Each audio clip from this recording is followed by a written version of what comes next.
Mork and Mindy, and welcome to Shift+F1, a podcast about speedy race cars. That, by the way, is Cockney rhyming slang for windy.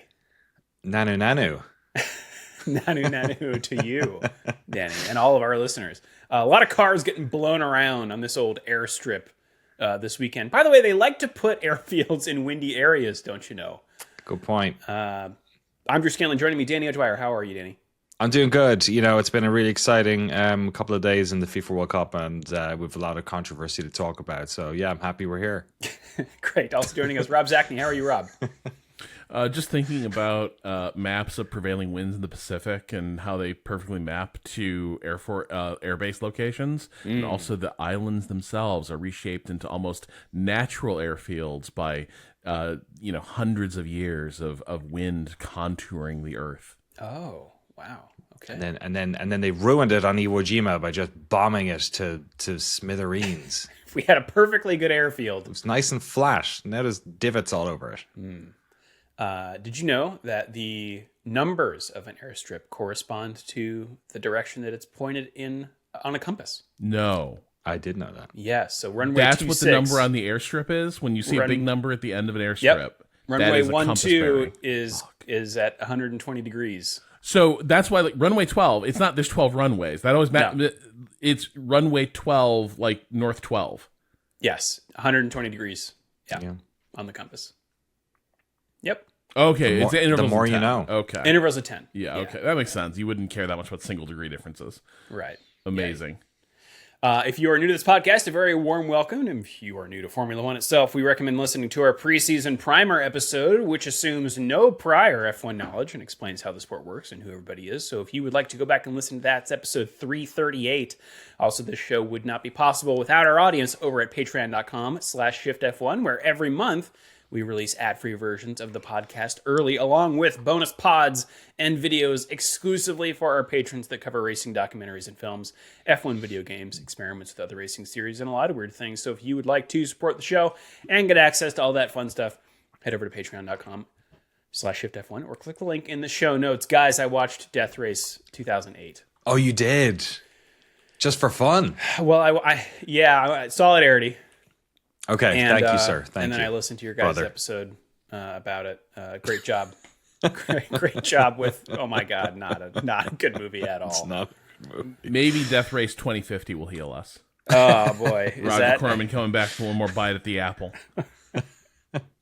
Well, what do we have going on this month, Danny? The Adrian Newey of directors, if you will, of producers, if you will. Just, yes. Squeezing out the last. Before it all dries up. We have multiple death races for people to enjoy. If you're a video sponsor, you get video versions of those podcasts as well, of course. We covered Death Race, the original 1975. Roger Corman created one, and then the 2008 Jason Statham vehicle, if you will. You can check both of those out over at patreon.com/shiftf1. And a massive thanks to all of our incredible title sponsors, including... God, this person at the top every week. Zylander Alguersuari de Plots du Produce, the Military Industrial Complex, Warizel, RIP Egberto and Igor Furman, That Video Game Podcast, Let's Margot Racing, Eaching Wells, Dr. V, Deange, It's a Me Ferrario, Nicotine Pouches, Mojo Nixon, Get Rich or Die Ryan, Agave ATX, Cyphers Trading, Turf SES, Michael Maves, Cigarettes, TelemetryDeck.com, FTC, Bottas Calendar 2026, Drew Stewart, the Redeployed Safety Car, Bailey Foot, Abraham Getchell, the Lalililo. Why did I mess that up? They're in. Wow, they're supporting us as collusion. They're here. The Lalililo are here to stay. Hashtag Bunny Fiend, Snigs, Alex Couchet, Jeff Foster, Troy Stammer, William Romph, Lachlan the Maddened Man, Samurai Love Story, and Jason Kelly. Thank you all so much for your support on exciting race weekends and ones like this. Wow, all right. Let's get right into it. It was all right. F2 and F3 had some fun stuff going on as well. There was a lot of racing, which was good, I think. There was a lot, Danny, because we had not only the British Grand Prix, we also had the sprint. We did. On this hallowed ground. Let's start there, because it happened first. Here's the sprint grid. Hometown hero Lewis Hamilton starting on sprint pole. just ahead of championship leader Kimi Antonelli, and then the 4-time world champion Max Verstappen starting third alongside Charles Leclerc. Then we've got George Russell, Lando Norris, the first of the McLarens in their 1966 inspired white and British Racing green livery, which I found very hard to clock. Yeah, me too. Me too. Especially when they were driving, like when they had shots that were low down of them and the Mercedes in together, I was like squinting, being like, which one's which here? Turns out that orange, pretty easy to pick out. Yeah, who knew? Who knew people, though high vis vests aren't white, you know? Oscar Piastri 7th, Isaac Hadjar 8th, Liam Lawson 9th, and Arvid Lindblad also his home race. For the first time in 10th. Pierre Gasly in 11th, followed by Gabriel Bortoleto, Nico Hulkenberg, Franco Colapinto, Carlos Sainz in 15th, then Oliver Behrman, Esteban Ocon, Sergio Perez, and Valtteri Bottas in the... they also have changed their liveries, more stars and stripes themed on account of the 250th anniversary of the Declaration of Independence that happened over the weekend. Fernando Alonso 20th, Lance Stroll 21st, and then Alex Albon at the back of the grid. He qualified 16th, but his car was modified under parc fermé conditions, so he will start at the back. Of course, only points in the sprint go to the top 8 finishers, so why not? Why not put in? Why not upgrade the car a little bit or make some tweaks if you're at the back anyway? All right, the sprint. I'm going to toss it to you, Danny, for the start, and maybe Rob can help us through the rest of it, because, like before, I have not had so much time to prepare notes. But yeah, Danny, why don't you kick it off? Sure, yeah. I mean, it's sort of a mad lap, the whole first lap of the sprint.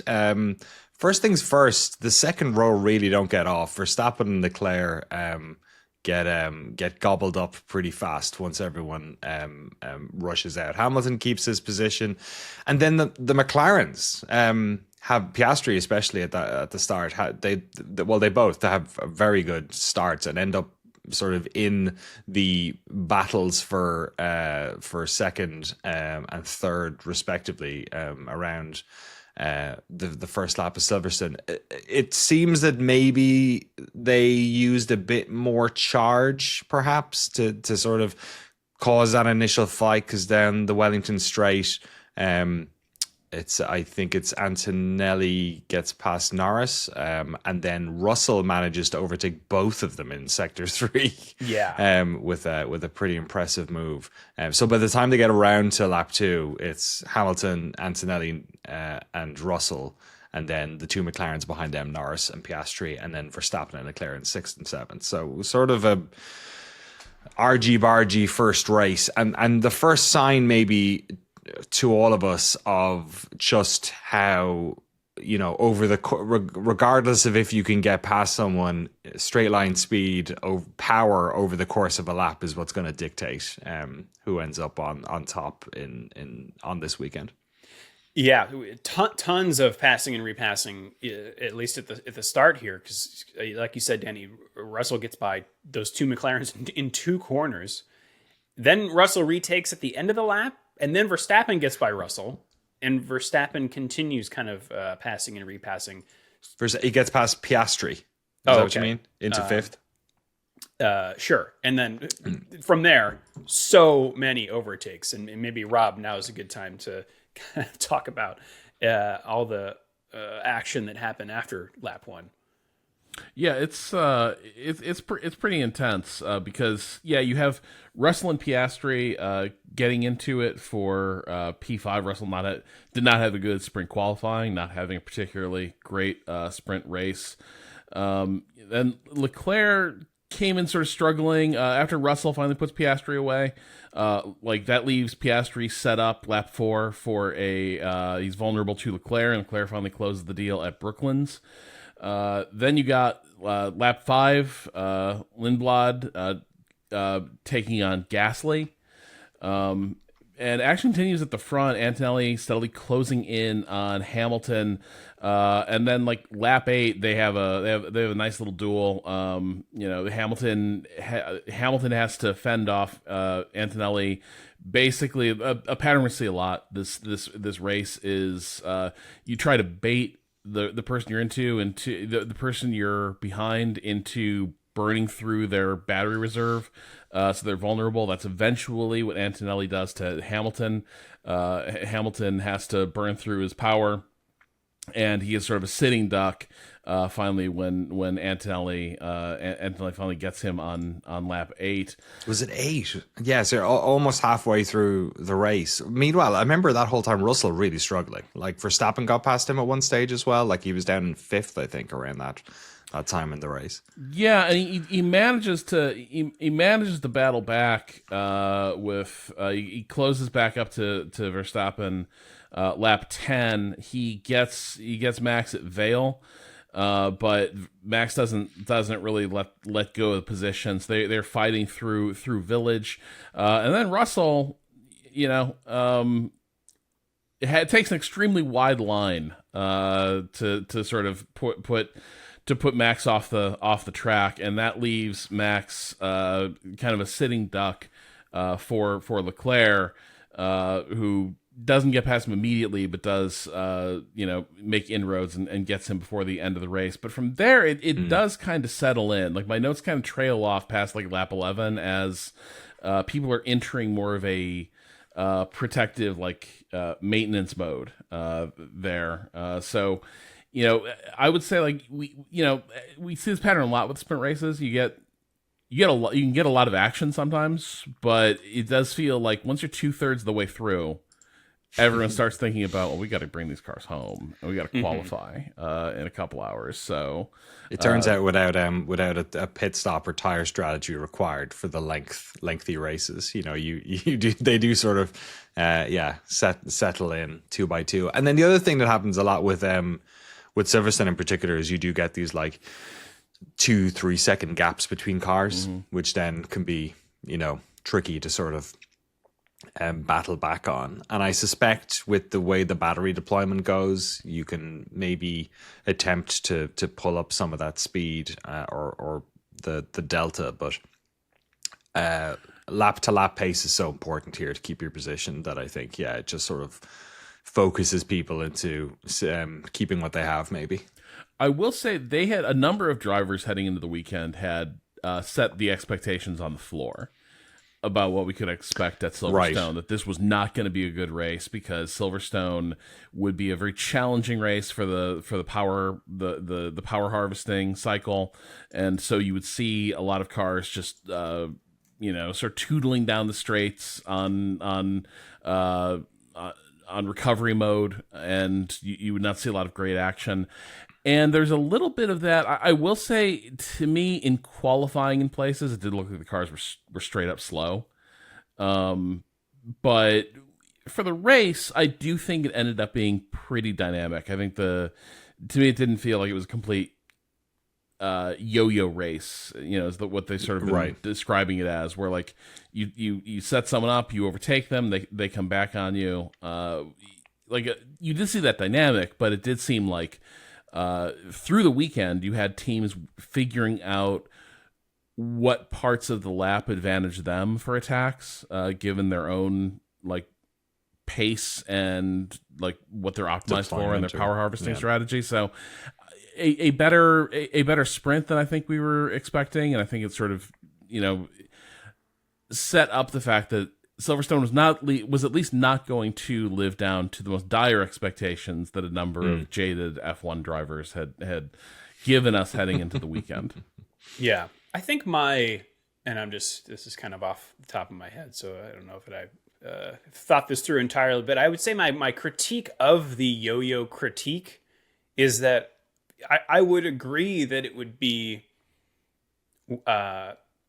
bad if the yo-yo continued throughout the entire race, but that's not what happens. Right. So it happens like 2 or 3, you might flip back and forth 2 or 3 times, but eventually someone does win out. And therefore, isn't it working? Like, if the faster car ends up ahead, isn't that what we want? I would agree. Yeah, or is what we want. Yeah, the idea that like overtaking for overtaking's sake. I think so much of that stuff depends on how much buy-in you have on the battle. Because, for instance, nobody was complaining in Canada when we had this Mercedes back and forth for the lead. Like, it was Right. the death of that race was when Russell's car went kaput.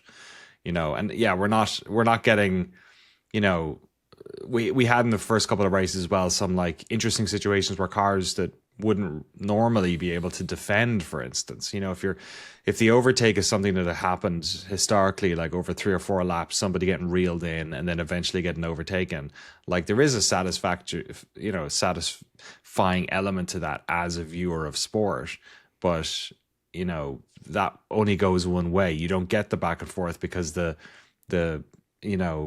took so many laps to make that move happen because of the very minimal disparity between these cars, and the fact that overtaking was tricky and following is tricky and all this sort of stuff. Like, they're managing a lot of stuff. So if the end result, the flip side of that is that you get these back and forths, like, cool, that's great. Like, dynamic racing makes other things happen. It forces cars to like pick up marbles. It forces people to try moves that might end up being, running them off or hitting somebody, or so I think that dynamism is more valuable, even.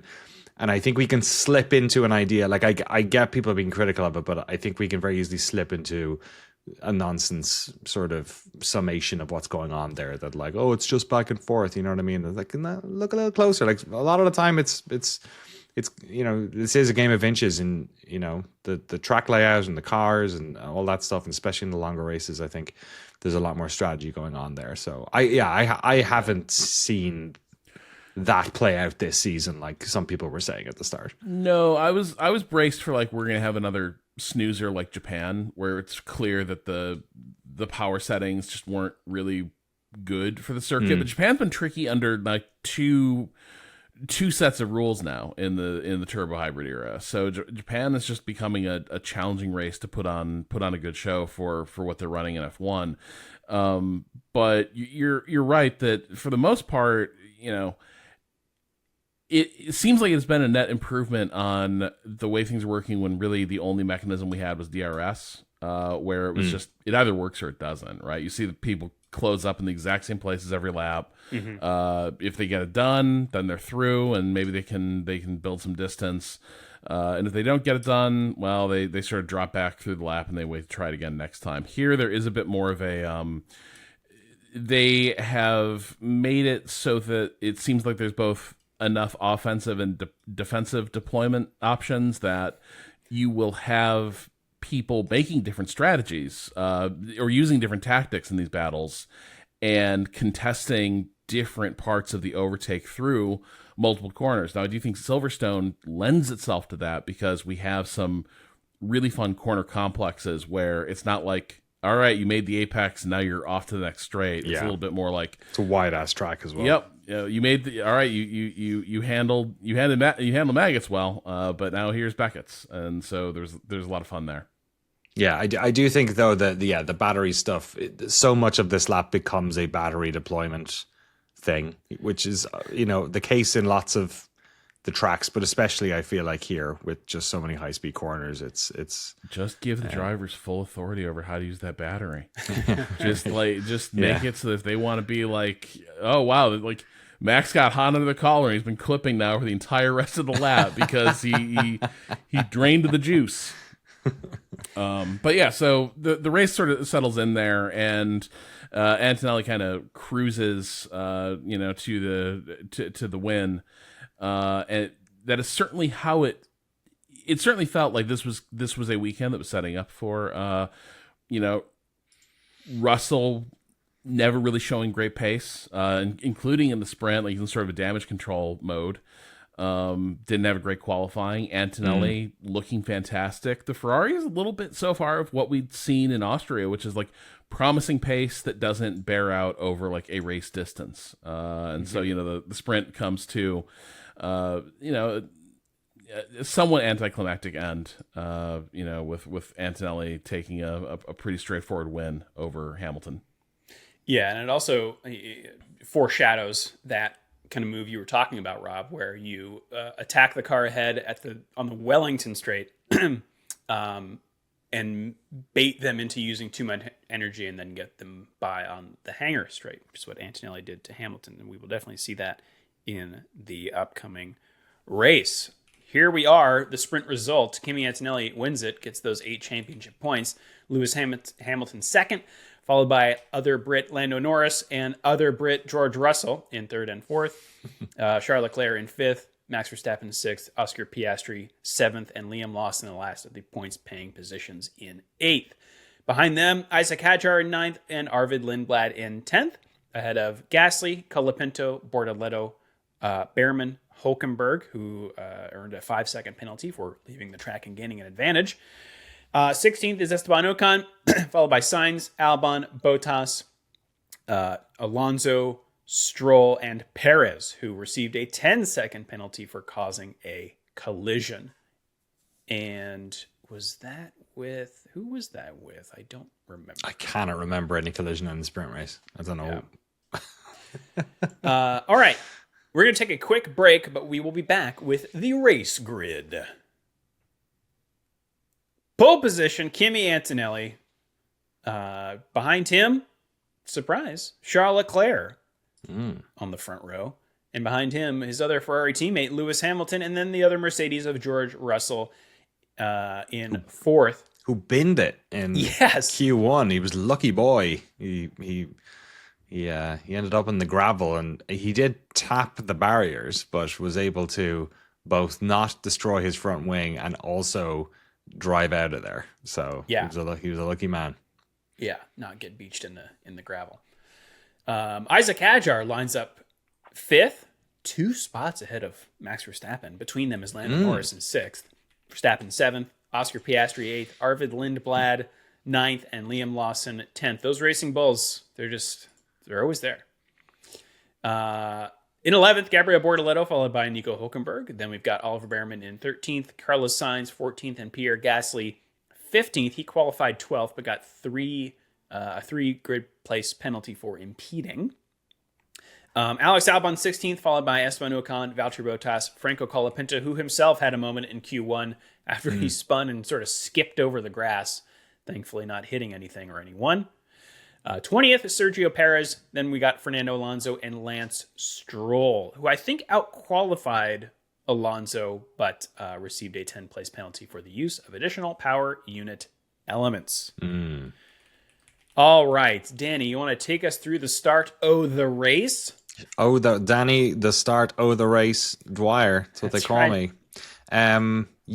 So another interesting start, I guess, but it shakes out a little bit different. So Antonelli doesn't have he gets off the line. His second phase isn't wonderful. Leclerc's got him gobbled up almost immediately, but then Hamilton also manages to get around the outside of him on the first turn. So by the time we're getting down to turn 2, Antonelli's in third place already. Russell's behind him. And then behind him is the other Red Bull, as you mentioned. He's sort of challenging Hadjar through those first few corners. Hadjar's throwing it in on him there. And eventually it doesn't come to much. Hadjar sort of backs away a little bit, and it's down to the 2 Mercedes sort of trying to fight each other.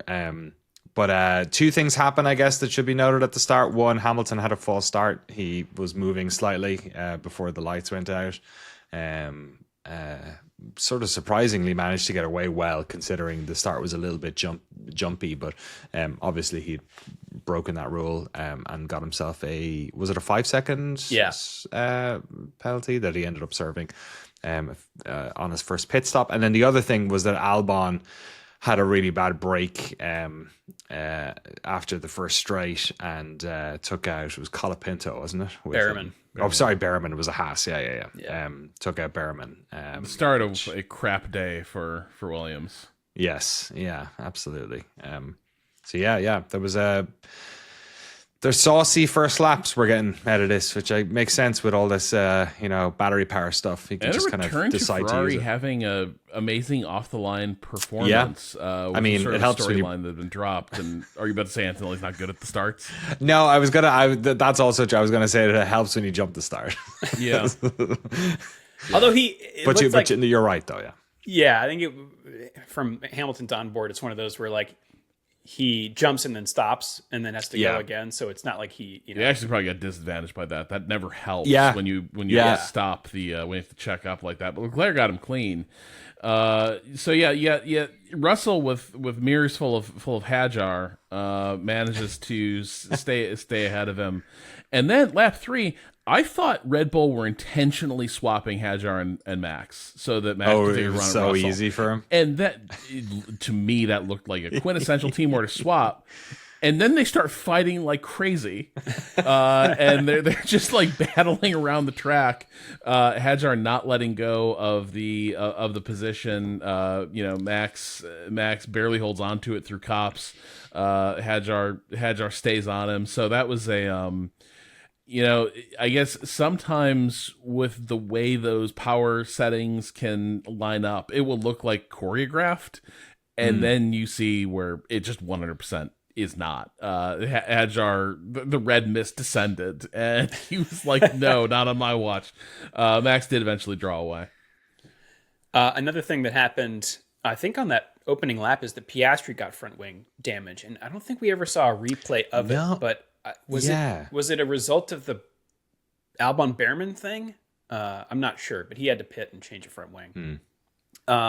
Yes, and then we get back to the Hamilton Antonelli, an echo of the sprint. Lap 11, Antonelli does get by Hamilton on one of them straights. Start finish straight, yeah. Yeah, and then we're up to, I've got lap 17 when now Verstappen, having gotten by his teammate, sends it around Russell, the outside of Russell. Yeah, and Yeah. makes him look like he's standing still. This is what I love is when you've got sort of a long-term storyline, which is basically these guys don't really get on, and they tend to not race each other particularly courteously. And so, Max just gets into it with Russell here. Turns out to be his in-lap, which makes sense why he's driving the car so hard. But doesn't make sense for... Russell thinks he's fine in this position. He tries to get the position back at the end of the hangar straight, and Max just swerves to cut him off. May still have been a legal maneuver, especially because Max is heading for the pits. So he sort of checks up. Was it not George who went to the pits? No, it is Matt. George boxes later. The same thing happens, but in reverse. Oh, that was later. This time Okay, yeah. Max runs in, and Russell drives on. So the whole thing was kind of just for nothing, or just for pure spite. It's fantastic stuff. So now they're running an offset strategy, and the anticipation here is that undercuts are going to be powerful today, but the lap is long enough that it's not like you see. You didn't see the sort of panicked everyone pits for the same times, like the strategies are completely overlaid. Like people are running different stints through this race. The next note I have here after the Russell Max thing is the brief VSC for someone losing their Lando Norris supporter umbrella. Yeah, yes, that's right. After gassing up the Lando Norris stands for like 3 years running, somebody got their little novelty umbrella ripped out of the hands and went bouncing across the tracks. They had to put a VSC up for a marshal to go and track it down. Wow, that's like a Hitman level assassin. I mean, there is literally one at an open wheel racing event, but yeah, like an umbrella, hitting an umbrella at that speed seems like a real bad time. Oh, it seems like there's so many things that could go horribly wrong there. But so they recover the umbrella. The VSC doesn't really give. Sorry, the Brawley, Rob. Of course. Brawley or Brawley? The Brawley. Either way, only like I think one of the Alpines was in position to get an advantage stop. Yeah, with the somebody VSC. dives. I thought it might have been Ocon, but saves him like a couple seconds because Yeah. it Nice. disappears so quickly. Every little helps. It's kind of nothing. Antonelli's on the radio, lap 27, worrying about the undercut, but I'm not sure why, because everyone he was racing with had already stopped. So and I think by that point maybe he'd also stopped, but like he was either the talking about undercuts were already Hamilton? done, or You talking about Hamilton, Rob? uh, Who was upset that may have been He undercut. pitted on lap 24. Hamilton did, right, and served Yeah, his and 5 complaining seconds. that my tires are still good. Oh yeah, on the way in Okay. he was. Yeah. They told him the box, and he was not happy about it, and he wasn't happy after the race either with the strategy at all. maybe Antonelli just didn't know that the horse had already bolted. That like you've been undercut by everybody, man. Like, Oh, okay, yeah. You're kind of up against it. We get a fun, probably the highlight of the race is the Hamilton Russell duel. Yeah. Yeah. Starts around lap 29 and goes for two or three laps. Yeah, it is really good. Hamilton gets by, Russell fights back, and then Hamilton goes around the outside at Maggots into that sort of right-left section, narrowly gets around him there, and then Russell retakes on the hanger straight. 2 laps later, Hamilton comes back at him again, this time around the outside of Brooklands, and then Russell retakes again at, I believe it's Copse. Yes, they did not go side by side on the way into that turn. Now, Unlike this is where him it and gets really Verstappen. funny. After this whole duel, Mercedes gets on the radio to Russell, you got a slow puncture. And Yeah. at that point, you think he's going to go into protection mode. But he goes for another lap, doesn't he? And appears to have lock and tone on Max Verstappen. And so he dives in on Verstappen. He's chasing him down, passes the pit entrance. Mercedes was ready to receive him. Russell goes blowing past. Radios, keep me posted about tire pressures, which is the most, for all that he is like Mr. Cool, Calm, and Collector, that's the Yeah. reputation. I do think there's moments where it's like, no, what that reputation buys him is an ability to say like, oh, I meant to do that. Oh, I'm not driving angry. I'm perfectly in control. This is me. I am straight and level. Don't worry about it. I'm just driving a bum tire around the track so that I can go fuck with Max. I thought it was kind of badass. I was Yeah. like, I kind of liked it. It seemed like weird, and I don't know if maybe his windows was coming up later anyway, or they had a better strategy if he pushed another lap. But I have never seen, we've seen how fast a slow puncture can be. I couldn't believe he managed to. Slow punctures don't say slow.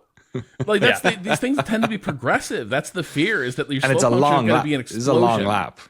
So it's not quite Spa, but like this is a long lap. So he it's a just lot of stays mileage. out there. He races through lap 34. Lap 35, I think, is where now he catches up to Max, runs him really wide through Stowe, and then dives for the pits to get that stop after the pits radio. You need to box like right now. Like you need to come in. So he just, again, for pure love of the game, pure spite, just gets into it with Max and like does. It's like, I don't know if this exists in football as much. Maybe there's equivalent in rugby, but you're familiar with the concept of the enforcer in hockey, where it's like somebody does something to your team, you go out there, and it's like, go fuck that guy up. This is Russell being his own enforcer, I guess, for Max's maneuvers early. But the other fun thing is, wasn't it also last year at Silverstone where Max like literally just hits Russell because he's pissed? I feel like that happened at Silverstone. Might have been somewhere else, but you've got the years of like growing bad blood between these guys, where no matter what the place, no matter what the stakes, they do not keep eye on the prize. They like, George is in a title fight now. The weekend is not going well for him, but George is in a title fight, and he should be thinking about like, I don't want to just have a DNF. I shouldn't be taking undue risks to fight Max Verstappen, who is way out of this title fight. And no, instead he just is racing around there on 3 good tires, just to mess with Max on his way into the pits. It's a drive-by. I'm kind of with you, kind of badass. Also indicative of the oh yeah, that guy who decided to slap the shit out of Valtteri Bottas is still in there. Yeah. Russell comes out on lap 36 on new medium tires and gets by Hadjar for 6th place. And then Hamilton back on Verstappen, lap 38. He gets around him on the Wellington straight. And then lap 41, Antonelli slowing down from 2nd place. This was a frantic few laps because they don't really know what is happening. No, and they eventually come up with a replay that shows as he's going over the serrated curbs, a piece of the front wing breaks. Yeah, it like snaps in, doesn't it? It kind of like folds in. Yeah. It goes into like the brake duct. The wheel shield gets snagged on the brake duct. But what wasn't clear to me, was that the original thing that happened to him, or did he break the new wing they put on him? Right. But because it is a frantic few laps, Antonelli does his best to soldier through a car that is like comically falling apart around him. He says something's broken. He comes in. He gets that new wing. Ted spots immediately. It looks to him like a brake duct issue. Russell goes by. Antonelli comes out and immediately is on the radio. There's something fundamental with the car, mate. He's told to box. He says, I can drive, and he stays out there, but he can barely drive. He's completely compromised. He's running off right and left as he's limping around out there. It's clear Bono kind of wants to give him the hook. He keeps being like, come in, we'll box. He keeps saying he can stay out there. This is when the footage comes of showing the brake duct, the wheel guard going into the brake duct. Lap 45, he says there's still something deeper with the car. Bono says, if we box, we're boxing to retire.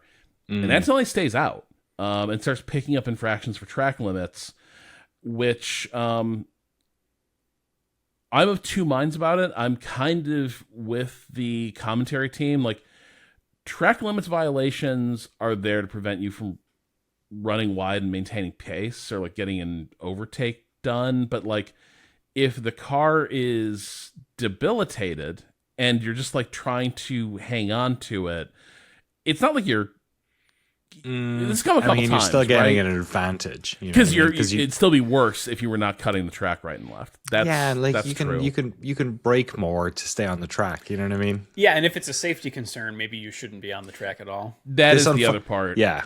Well, yeah, and you might get the meatball as well, right? If there's a piece of your car that might fall off. This unfortunately wasn't like the famous Kimi Räikkönen front wing brake that actually improved his lap times from Ferrari days of yore.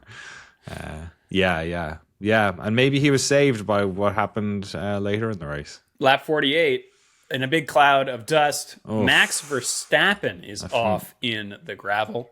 An oddly familiar sight, and ones that may be connected, it sounds like.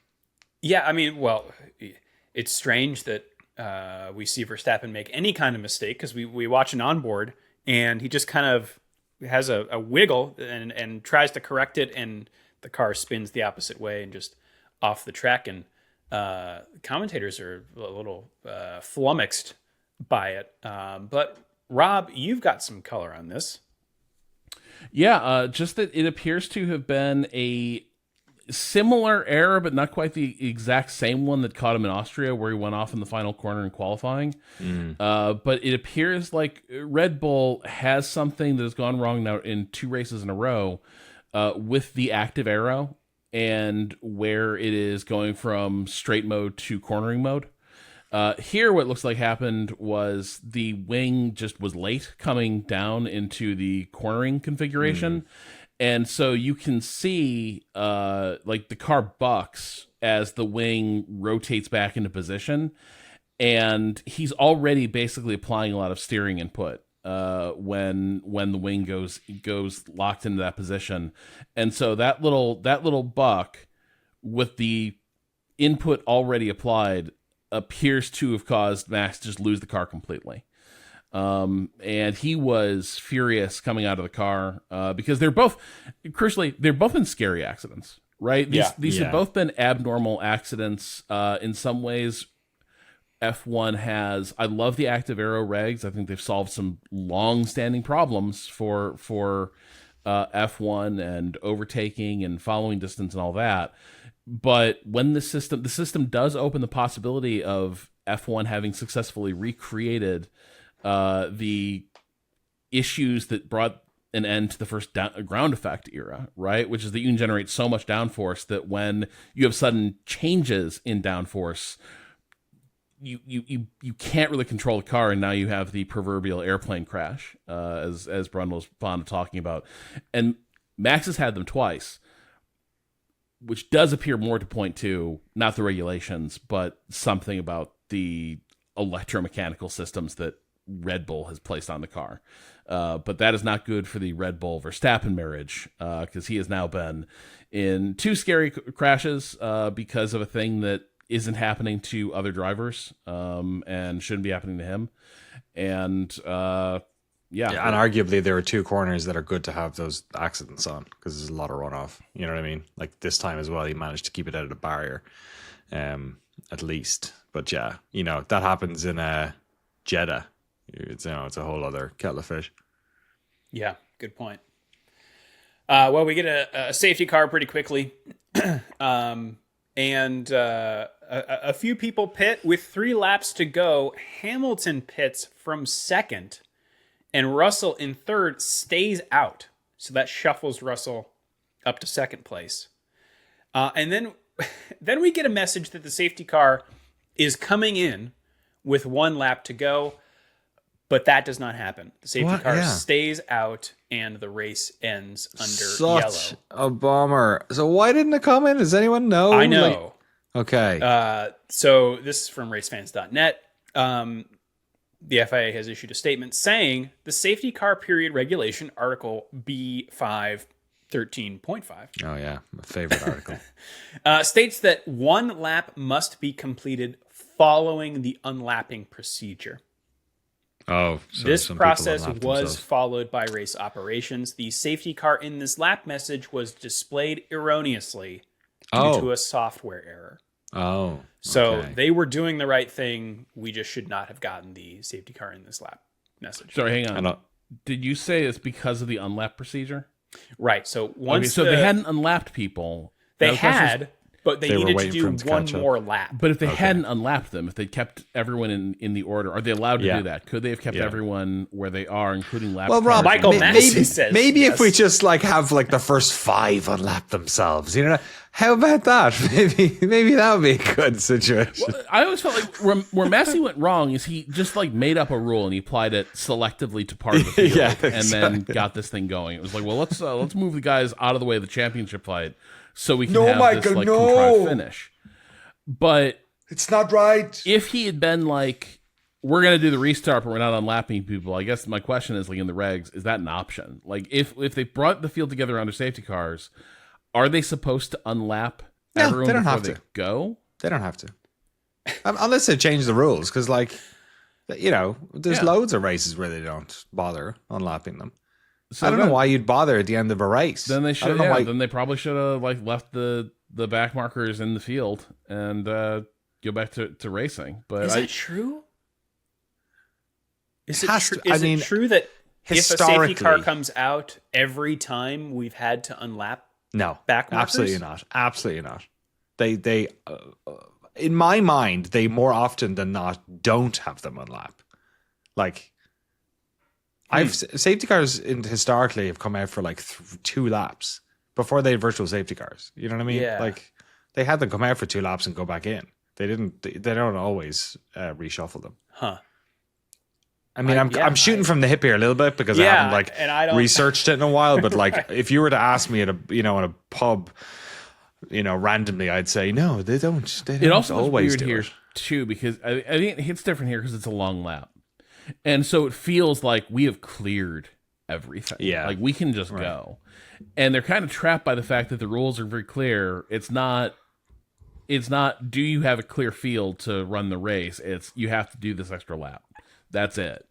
And so like I can't fault it. I don't love the contrivance of manipulating restart procedures so that you can put on the show. Didn't like it in 2021. Same. I wouldn't have liked it here. I don't feel necessarily like too bummed about the lack of a restart, given that it was clear they were already trying their damnedest to give us that. Like, Mylander was really like slow walking the field around the track. I think it's one of those things where the issue would have to be fixed at a rules level and not a day and date of the race. Let's just figure out how we can put on the show. Just thinking about it a little bit, I can imagine there could be a safety issue in this particular restart, because you basically would go restart with one lap, everyone's going hell for leather, and suddenly you've got blue flags thrown in there. So I think that's why the unlapping procedure exists. So yeah, I guess I can sort of, maybe it's something at the end of races in particular that they're more sensitive to, because you are basically sticking a bunch of blue flags into an overtaking situation, and then that's where. But I mean, from a sporting perspective, you also have Crashgate looming, right? Mm-hmm. Like you could. This is why. Isn't it NASCAR that has some rule where like it can't enter under yellow or something? Right. Yeah. I mean, you also want to talk about maybe Brundle's idea, which is, why do we have to have the back markers go forward? Why can't they just pull over and let everyone else through? That would be much faster. Yeah. That I'm not sure I've heard a good explanation for. So. Yeah, maybe those teams don't like the idea of losing an extra lap. Well, but they wouldn't lose an extra lap. Well, no, they wouldn't. No, because the lap is just a lap. So no, hang on. I think you are right. No, they would by the end of the race. By the end of the race, they would lose an extra lap. Yeah, and that's so you would need a late race provision for this, because that totally screws you if it's like halfway through a race and it's like, all right, just make way for the rest of the field. So yeah, especially if you're a back marker because of tire strategy or something, you know what I mean? If you're particularly in a really bad strategy situation, ended up in 14th, and then suddenly you're. The main reason this exists is also you're doing like a safety car field is going to be compressed. Now you're introducing tons of blue flags into that dynamic, because everyone's trying to like go like hell for this restart, and so you do want the back markers clear in some direction. So I think it's one of those things where for these edge cases they can. But if you're shuffling them forward so that they stay on, so that they don't lose a lap, isn't that already artificial? Why couldn't you just drop them back and say, like, you know what, you didn't actually lose one? You know? I think it would like mess with the like purity of statistics and data and stuff in weird ways. I think I'm with you. Yeah. But like it creates a weird niggle. And like maybe there's some downstream effects. Like if this happened on lap 3, then you are basically giving. If they can put two sectors on the field, you're good. But imagine this happens lap 3. Essentially, you are giving a bunch of these drivers like an extra lap of fuel for the rest of the race. Yeah. You know what I mean? See, there's a sporting these advantage. Things sound really straightforward until you start trying to like, well, what's the rule to create? But I don't know. To me, I'm just not. I wasn't too moved by the we were cheated out of such a good finish. I was a bit. Like I was like, this is the logic that gave us 2021, right? Which is like, no, the safety car should produce a little treat, which is a last minute sprint for the finish that kind of nullifies a lot of what's gone before. And what happens is everyone just deploys their battery and nobody overtakes anyone. But like, yeah, right.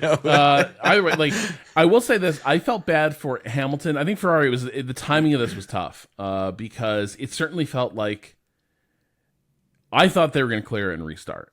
And in that situation, you'd want to be on fresh tires. So I understood why they pitted Hamilton. But it proved to be. Well, he remembers last time when he wasn't on fresh tires. Yep.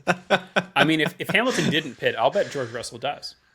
And then maybe we got Lando Norris on the podium. So, We do have a little drama here that Antonelli has that 5-second penalty for exceeding track limits. So what does that do here? Could we get going again and maybe he can make up a little bit of a gap? Because I think he's sitting in 10th when that happens.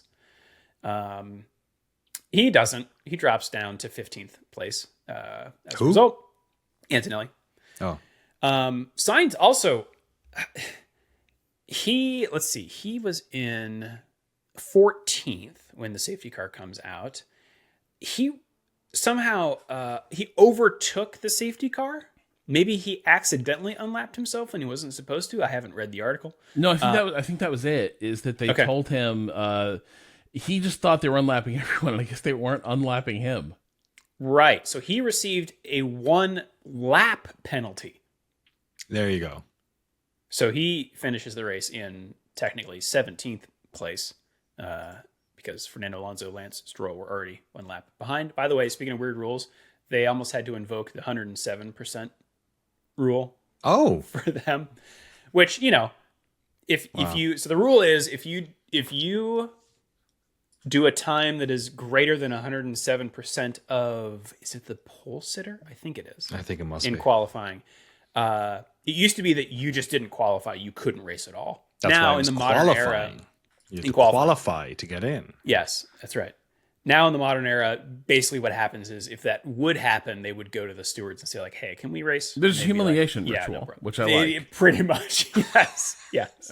So you're not actually fit to be an F1 team this weekend, but if you go and plead before the council yourself. The other driver narrowly escaping a penalty is Lewis Hamilton, and we get he's being investigated for a yellow flag penalty. I think in the closing stages here, that was waived, and so race fans again has a good thanks breakdown here. The stewards accepted that the yellow flag signal appeared late on Hamilton's steering wheel, and a green flag panel was displayed near the scene of Verstappen's accident. This is now quoting the steward's ruling. The evidence showed that there was no yellow light panel warning within the driver's immediate field of vision, and that the yellow indication on the steering wheel displayed remained visible for only a very short period. The stewards therefore were satisfied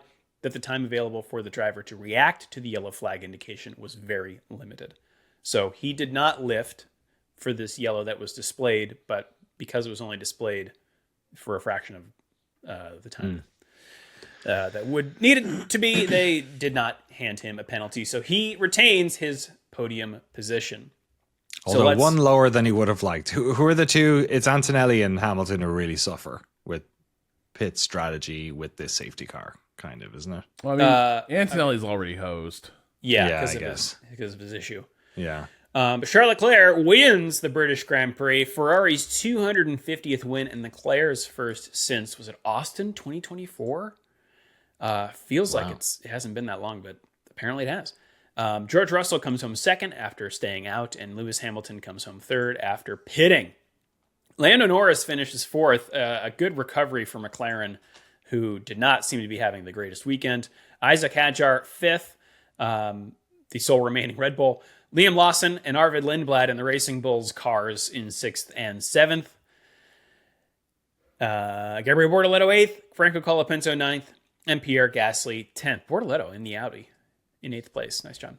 In 11th, Oscar Piastri, followed by Oliver Behrman, Esteban Ocon, Sergio Perez, and Kimi Antonelli, ending up 15th behind them. Valtteri Bottas, Carlos Sainz with his 1 lap penalty, Fernando Alonso 18th, Lance Stroll 19th, and then the DNFs of Max Verstappen, Alex Albon, and Nico Hulkenberg, who we didn't talk about, and I didn't see what happened to him, but he wrote a VSC. There was a brief VSC. That was for him? We skipped over it, but he parked inside cops. The team was told him to shut off the car. The only one who got advantaged by that was Max, lap 39, getting a VSC pit stop. Great. Thank you, Rob. All right, let us take it to, you know what? Before we take it to read championship standings now, don't we? That's right, we do. Because they are now, the situation has changed a bit. I told everyone 2 months ago. I said, stop with this. He's running away with it nonsense. All you need is a couple of engine problems, couple of weekends, and those 50 points disappear. We're not even halfway through the season. Yeah. Kimi Antonelli is still on top with 179 points, but George Russell now in second with 154. Lewis Hamilton is in third with 147, and Charles Leclerc in fourth with 108. Lando Norris is in fifth with 97, followed by Oscar Piastri with 82. Max Verstappen is in seventh with 76, followed by Isaac Hadjar with 52. Pierre Gasly is ninth with 42 points, followed by Liam Lawson in 10th with 39. By the way, if you noticed, that's 2 by 2 by 2 by 2. Mercedes, Ferrari, McLaren, Red Bull drivers. Arvid Lindblad, 11th with 20. Oliver Behrman and Franco Colapinto tied on points at 18. Gabriel Bortoleto is 14th with 6, same as Carlos Sainz. Alex Albon is 16th with 5. Esteban Ocon has 3. And Fernando Alonso has 1. Then we've got Hulkenberg, Bottas, Perez, and Stroll with 0 points apiece. In the team standings, Mercedes is on top with 333. Then we've got Ferrari with 255, McLaren with 179, and Red Bull with 128. Alpine is in 5th with 60 points, 1 point ahead of Racing Bulls in 6th. Gene Haas and team have 21 points. Williams in 8th with 11. Audi in 9th with 6. Aston Martin in 10th with 1. And Cadillac still with 0. In the fantasy standings, which you can join using the link in the show notes. Fantasy. The British Grand Prix podium looks like this. In third, Audi's Nuts. Surprised we never heard that one. It's pretty good. Yeah, that's good. In second, I Haas an Idea. It's And great in stuff. first, Lando Blando. But overall, we have in third, dropping down this week, Cigarettes. Oh, no. In second, Fan Amp Fantasy HQ. And in first, the Macarena. It will never die. No, they were playing it during one of the breaks de hydration in the World Cup. You can hear them playing it in the stadium. Amazing. People love it. Okay, now let us take it to the nears. Rob, we're still talking V8s. We are. Love that tomato juice. That is the direction things are moving. A few more details just emerged about where the FIA is at with this. Ben Slam was talking about this. One of the more interesting parts of this is one thing F1 is looking at doing is creating an off-the-shelf engine manufacturer. Not going to a stock engine. Not going to a spec engine for the series, but making it so that you don't have to go to one of the other teams to buy your engine. There would be a stock engine, say like Cosworth, that makes a V8 power unit for those regulations so that teams that don't have their own engine programs will have a non-affiliated partner they can go to get engines from, which actually is one of those like blind squirrel finding a nut situations where I'm like, that doesn't seem like a bad idea. It sort of pointed at resolving some of the political tensions that arise between teams when they are dependent on another team for their power units. It also addresses some of the weirdness with, the word that Mercedes basically dropped the pieces of the engines off to McLaren this year and was like, figure it out, and Pushed it out of the truck. Clang. Yeah, like minimum documentation. It's like getting a Nintendo dev kit. Yeah, like very much. We delivered all the parts of the power unit that we were obliged to. We just didn't give you any of the like customer service that makes it easy to sort of plug into your car. So it addresses some of that. These directions are all in French. The other hope is that it will, with a move toward greater internal combustion power, you will have more teams that have like bailed on making their own engines, maybe tempted to get back into it. Zach Brown has said that's something McLaren would seriously consider. I don't know. That seems like seriously consider a lot of things. But engine development costs are enormous. Tell you who's not biting is Alpine. We're very clear. We killed that engine unit. We ain't bringing it back. You can do whatever you want. We're not building engines. The other thing this ties into is there's a couple other things they pointed out they're trying to work through. What role do turbos play with the system? How turbo dependent do you want it to be? And then do you bring back refueling? Because if you're increasing the amount of internal combustion power you're using, then necessarily you're going to need more fuel to run that, which means you're saving weight by reducing the battery dependence and maybe the battery size, but now you're pumping more fuel into the car.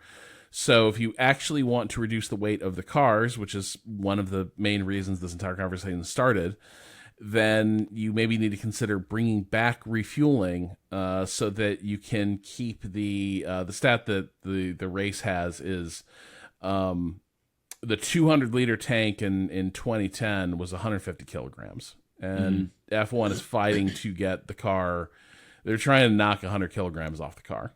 And the easiest place they can make that up is the battery. But you take battery weight out, and suddenly you're looking at fuel weight.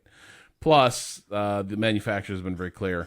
It's got to be partially electrified if they're going to stay involved. So this is the V8 thing is not a return to like some sort of naturally aspirated golden age that F1 is trying to get into. It's more trying to resolve some of the tensions that have built up with the turbo hybrid unit. But the most interesting part, I think, is the notion that you would have an unaffiliated engine supplier that like teams, the Williamses and the Haas's of the world could go work with. That's really interesting. Yeah. I will keep following this story just because I'm very interested in seeing how this shapes out. But of course, we will also bring you any updates that there are. What is this? This is just some proposed idea at this stage. Proposed, but becoming increasingly real. Like the V8 thing is happening apparently. Like that is just we're going to V8s in a couple years. It's what is the shape of those regs going to look like, but everyone is basically signed on with it. So that appears to be a done deal. We're now sort of negotiating what that all looks like. One other just quick news hit, something I'd missed. I don't know if anyone else had caught it, but apparently Lewis exercised an option to stay at Ferrari that was on his contract, and after Barcelona, Mercedes exercised an option on George's contract to retain him. And so for a change, because we know how, I think it's more interesting the Mercedes side of it, we know that Wolff loves to play the Dread Pirate Roberts game, right? And Valtteri never got a multi-year extension. He's been very stingy about that with George. He was quick on the trigger this year, in a year where George has, has had a rougher year than I think we were expecting. Maybe this was Wolff, the other side of Wolff, trying to motivate with a vote of confidence, or maybe it's just that he feels like he's got his guy in Kimi, and he doesn't want to rock the boat. He likes this lineup, and so he is abandoning the Max Verstappen sweepstakes. It looks like. Okay, yeah. And then, Rob, one more bit of driver movement news. IndyCar Minute. Not in Formula One. IndyCar Minute, it's there's a McLaren connection. It's just interesting. I don't know. I can't quite figure it all out. It's the end of an era. Scott Dixon is leaving Ganassi Racing and going to Aero McLaren. Scott Dixon is one of the winningest drivers in IndyCar history. He's one of the all-time greats, and in a lot of ways, his heir has been his teammate Alex Palou, who has a similar sort of meticulous driving style and the ability to optimize every race to an insane degree. But he's leaving Ganassi. He's heading to McLaren, and that's McLaren then saying goodbye to Alex Lundgaard, who's been one of their top drivers. So it's kind of an odd maneuver because Dixon, it doesn't seem like it's a hostile divorce, but Dixon's at an odd point in his career because he's frankly old as hell, and things haven't been amazing at Ganassi. So I'm kind of curious, like, why McLaren is bringing him in. It might just be to have sort of the old veteran presence on the team. but it's an interesting maneuver, mostly because like Dixon seemed to have one of those like, I'm gonna have this job till I want to retire situations, and now is kind of a pretty sharp turn. Likewise, McLaren had a really good lineup with Lundgaard in it, and they've decided to let him go, fully knowing that like he's going to be a top prospect for other teams. So, just interesting maneuvers in IndyCar land. Some long-standing fixtures of the grid being shaken up. And in a, to touch on some F1 stuff here, and maybe we could talk about 500. Felix Rosenqvist also going to McLaren as well. Have we talked about the Indy 500, or did we spoiler free that? We talked about it. Yeah, we did. Was I on that podcast? No, I don't think I was. Yeah, that was very cool to see. That, Yeah. I mean, crazy last lap, crazy push to the end, and look, anytime a Formula One head manages to pull off a big win at Indy, I think is something I'll cheer behind. But yeah, that was a crazy ending. Yeah, there's a good extended highlights of the race on IndyCar YouTube channel. Yeah, Nice one. Yeah, very cool. Last one here, Rob. You flagged this to me. Speaking of electrification and the weird, it's so weird situation we find ourselves in with teams trying to wrap their heads around what's the best way to get around a lap with so much battery, and I don't fully understand this. I'll put a link to the Autosport article in the show notes, but I think what's happening here is, so remember when we were talking about like when a car is harvesting energy, it's got so much to do now that it can be very, very slow on a lap. And that speed difference can be dangerous. If you have a car going really slow and, you got Piastri coming around the corner on Colapinto, he might have to bail off track. And we don't want that. So part of what happens is that when the battery is getting depleted, it tapers. So you don't have 100% of your battery flow happening and then it just shuts off, because then your internal combustion engine has to take over, and then because it can't keep up, your car will slow very dramatically. And so there's a taper to the battery deployment when you're getting to the end of it. In qualifying, you might not want that, because if you think about getting to the end of your lap, you don't want the taper to start happening. So I think what Mercedes is doing here is they're instructing their drivers to lift before the end of the lap in qualifying so that the taper doesn't happen. Yeah. Thereby, it's bizarre.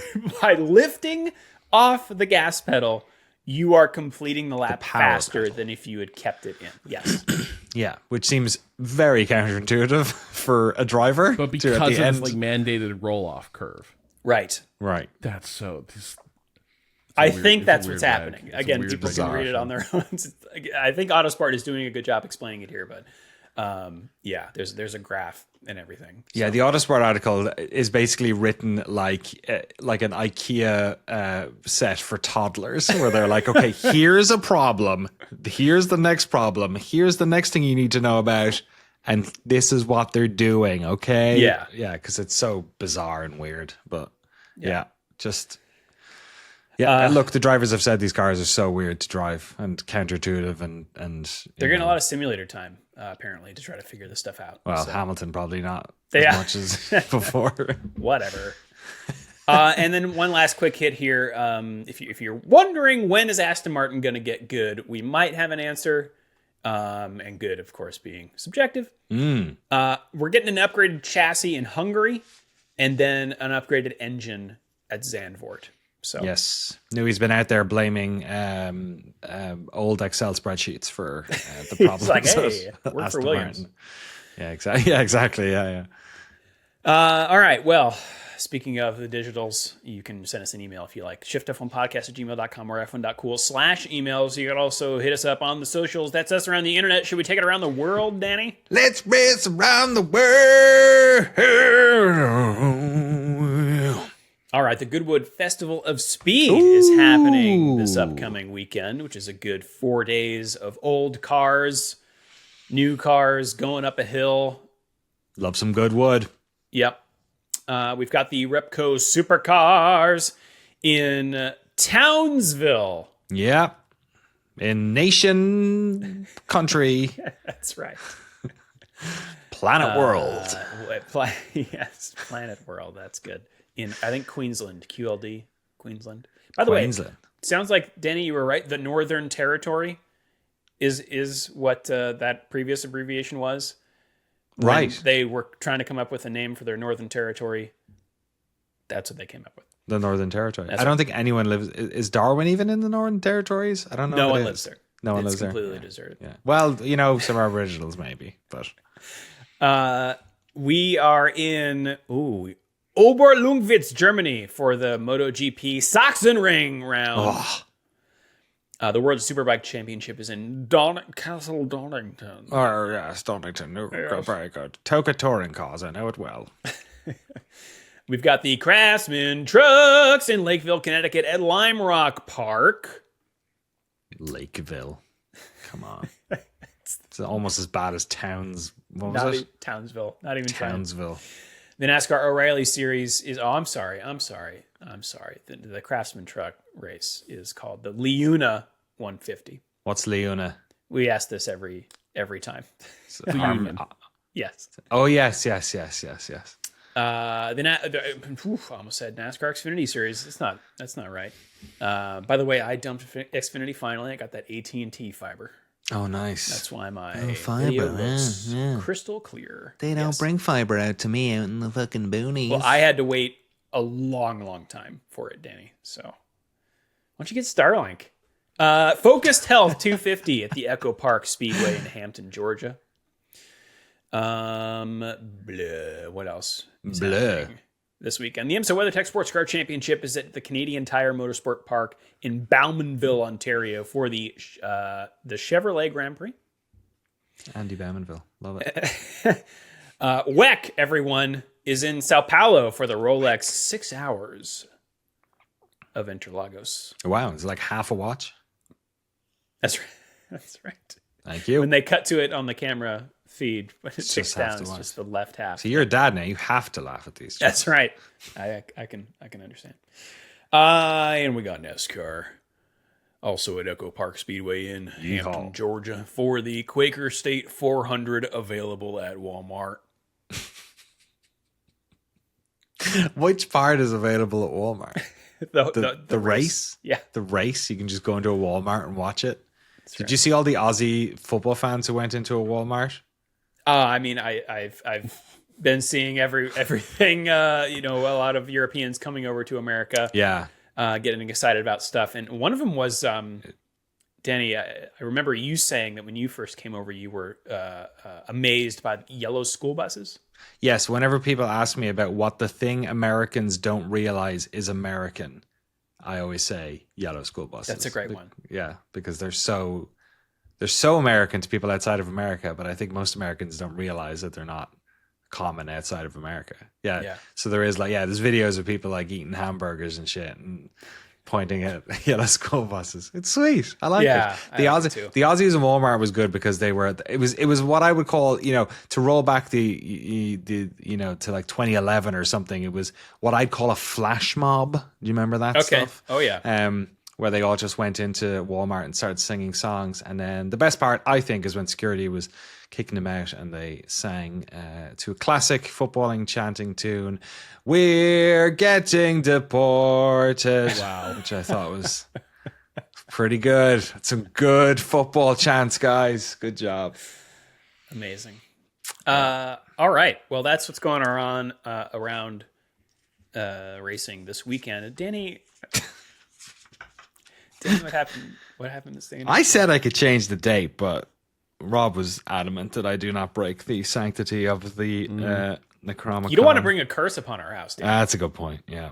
All right, here we go. Joe Schessler was a popular French racing driver in the 1960s who had most of his success in sports car racing. When Honda offered him their experimental Magnesium Ore 302 for the 1968 French GP at Rouen on this day, he couldn't refuse, despite the fact regular Honda tester John Surtees had declined to use the car, saying it was not ready and potentially dangerous. On lap 2, he was proved right when Schessler lost control, hit a bank, and the car overturned and caught fire. He was unable to escape from the flames and was killed. He was the fourth driver to die that season. Oh my God. After Jim Clark, Mike Spence, and Lodovico Scarfiotti.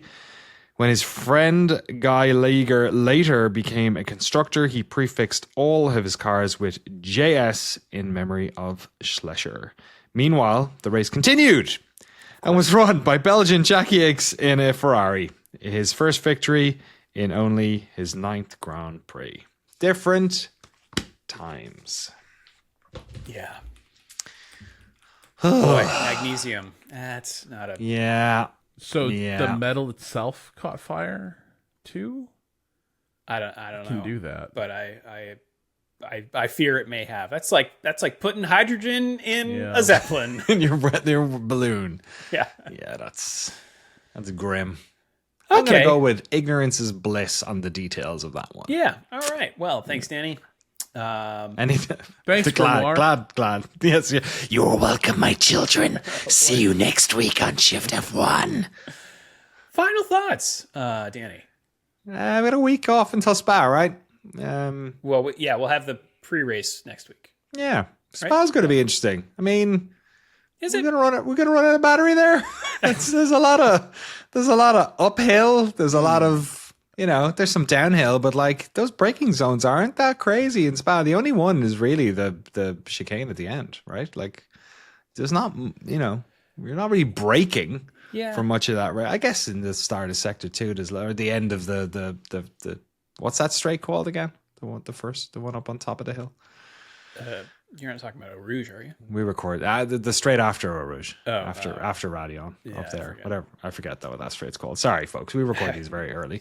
I'm looking ahead to my Belgian ratings. By the way, I was thinking about giving this Silverstone race a 2. What do you guys think? Oh yeah, this is 2.